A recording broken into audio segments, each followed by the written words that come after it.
নমস্কার বন্ধুরা, সুপ্রীতি কিচেন ব্লগে তোমাদের অনেক অনেক স্বাগত জানিয়ে আবারও একটি নতুন ব্লগ নিয়ে চলে এসেছি। আশা করি তোমরা সবাই ভালো আছো এবং সুস্থ আছো। বন্ধুরা, আমি প্রথমে মাঠে এসেছি। মাঠ থেকে গিয়ে রান্না দেখাবো তোমাদের। দেখো মাঠে কত ছাগল চড়ছে। মাঠে এসে গেছি। মাঠে তো এখন কিছু নেই, ধান এবং খেসারি ছিল, পরপর উঠে গেছে। এবারে মাঠেতে অনেক ঘাস হয়েছে, এই জন্য ছাগল গরু এগুলো বাঁধা থাকে ঘাস খাওয়ার জন্য।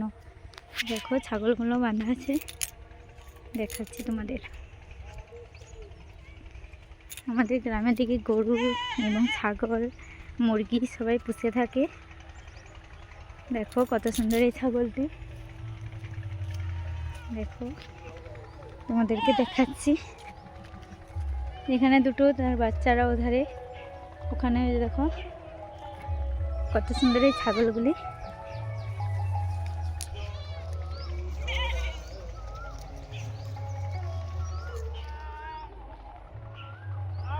দেখো জল খাওয়ার জন্য পুকুরেতে নেমে গেছে, এভাবে জল খাচ্ছে। দেখো ছাগল ঘাস খেয়ে নিয়েছে, প্রচণ্ড তৃষ্ণা পেয়েছে, তার জন্য দেখো। আর ওগুলো ঘাস খাচ্ছে। দেখো দেখো মাঠের ধারে, এই মাঠের এখানে একটি পুকুর আছে, যা ছাগল এবং বাছুর গরু ছাড়া থাকে, তাদের তেষ্টা পেলে এই পুকুরে এসে জল খেয়ে নেয়। আর এই পুকুরে মাছ চাষ করেছে, নোনা জল, চিংড়ি মাছ, তারপরে তারই মাছ, কাঁকড়া এইসব আছে এই পুকুরটিতে। ছোট্ট টোবাটি, বেশি বড় নয়। বন্ধুরা, রান্নাঘরে রান্না করতে চলে এসেছি। আজকের বানাবো টক মিষ্টি আঙ্গুরের চাটনি। কিভাবে বানাই পুরো পদ্ধতি তোমাদের দেখিয়ে দেবো। দেখো আমি আঙ্গুর নিয়ে নিয়েছি, এখানে থালাতেও নিয়েছি। এগুলো প্রথমে ছাড়িয়ে কেটে নেব ছোট ছোট করে, তারপরে চাটনি বানাবো। তার জন্য আমি নিয়েছি, চাটনি বানাবো তার জন্য বাদাম নিয়েছি।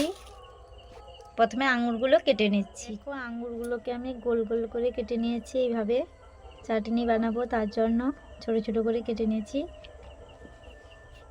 আঙ্গুরগুলোকে ভালো করে ধুয়ে নিয়েছি। এখানে রান্নার জন্য মশলাগুলো রাখছি। আঙ্গুরের চাটনির জন্য হলুদ গুঁড়ো, শুকনো লঙ্কা গুঁড়ো, লবণ, সাদা সর্ষে, 5 ফোড়ন এবং নিয়েছি এলাচ। আর রান্না করব সর্ষে তেলে, এটা সাদা তেলে করলে হবে না। আর নিয়েছি চীনাবাদাম চাটনিতে দেওয়ার জন্য। প্রথমে বাদামগুলো ভেজে নেব।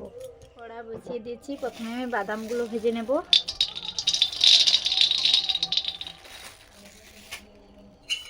হালকা আঁচে বাদামগুলো ভেজে নেব।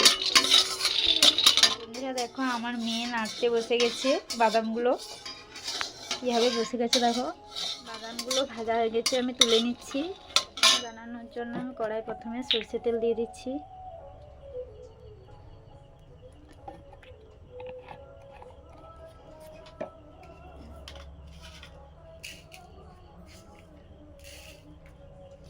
এখানে নিয়েছি 5 ফোড়ন এবং সাদা সর্ষে দিয়ে দেব।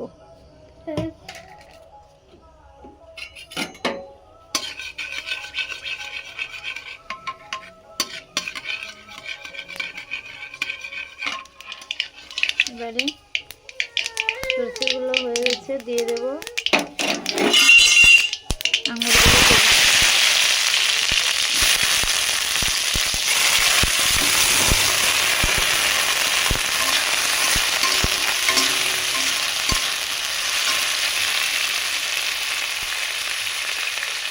দিয়ে দিচ্ছি স্বাদ মতো লবণ,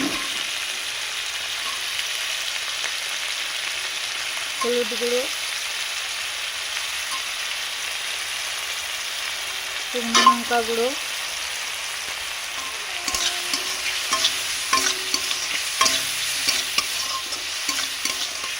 ভালো করে ভেজে নেব। বাদামগুলো ঠান্ডা হয়ে গেছে, এবারে আমি হাতে ঘষে ঘষে ছাড়িয়ে নেব এভাবে। এবারে ভালো করে আঙুরগুলো যত ভাজা ভাজা হয়ে এসেছে, এর উপর দিয়ে আমি জল দিয়ে দেবো। আপনারা চাইলে শুকনো লঙ্কা গোটা কিংবা কাঁচা লঙ্কা দিতে পারেন। আমি গুঁড়ো লঙ্কা ব্যবহার করেছি, তার জন্য গোটা শুকনো লঙ্কা দিচ্ছি না। এবারে জল দিয়ে দেবো।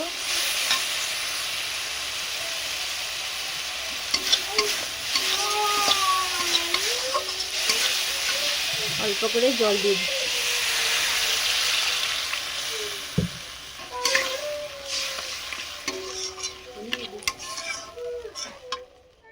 দুটো এলাচ দিতে হয় আর কাজু বাদাম দিতে হবে। থেতো করে রাখা এলাচ দিয়ে দেব, দিয়ে দিচ্ছি বাদাম। আমি বাদাম দিয়ে করেছি, আপনারা চাইলে কাজু বাদাম দিয়েও করতে পারেন।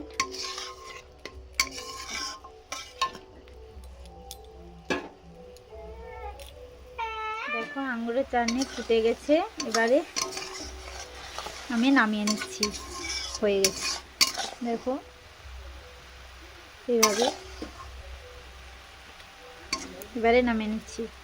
দেখো আমি টক মিষ্টি আঙ্গুরের চাটনি নামিয়ে নিয়েছি, হয়ে গেছে। এইভাবে করেছি, মোটা নয় পাতলা। আপনারাও বানিয়ে খাবেন, খুব সুন্দর হবে। দেখো বন্ধুরা, আমি আঙ্গুরের চাটনি টক মিষ্টি ঝাল বানিয়ে নিয়েছি। আপনারাও এইভাবে বানিয়ে খাবেন, খুব সুন্দর লাগবে। এইভাবে নতুন নতুন ভিডিওগুলি যদি ভালো লেগে তাহলে প্লিজ সবাই একটু সাবস্ক্রাইব করে দেবেন এবং লাইক বেশি বেশি করে শেয়ার কমেন্ট করে দেবেন। তো এখানে ব্লগটি শেষ করছি, আবার দেখা হবে নতুন একটি ব্লগ নিয়ে। ততক্ষণে তোমরা সবাই সুস্থ থাকবে এবং ভালো থাকবে।